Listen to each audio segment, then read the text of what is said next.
बुद्धियुक्तो जहातिह उभे सुकृत दुष्कृते तस्माद योगाय युज्यस्व योगः कर्मसु कौशलम.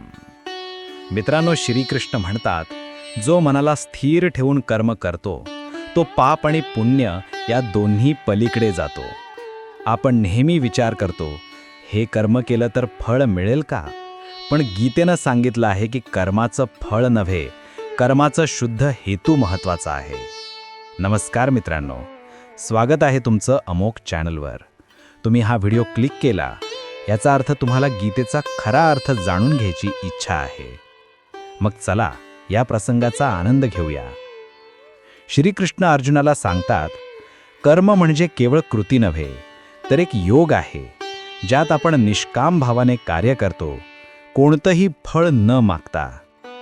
जगात अनेक लोक काम करतात, पण काहींचं काम भक्तीत परिवर्तित होतं, कारण त्यांची बुद्धी स्थिर असते, उद्देश शुद्ध असतो आणि मन शांत असतं. आपणही जर कर्म करताना अहंकार सोडला तर प्रत्येक कृती ही प्रार्थना होते आणि प्रत्येक दिवस हा ध्यान होतो. श्रीकृष्ण म्हणतात, योगः कर्मसु कौशलम, म्हणजेच कर्म करताना कुशलतेने, जागरूकतेने आणि निस्वार्थतेने वागणं हेच योग आहे. मित्रांनो, विचार करा, आपण दररोज किती गोष्टी स्वार्थाने करतो. जर त्या थोड्याशा भक्तिभावाने केल्या तर आयुष्यच बदलेल ना. हा होता भाग 27, स्थिर बुद्धी आणि कर्मयोगाची खरी ओळख. पुढच्या भागात आपण जाणून घेऊ ज्ञानयोग आणि आत्मबोधाचं अद्भुत तत्वज्ञान.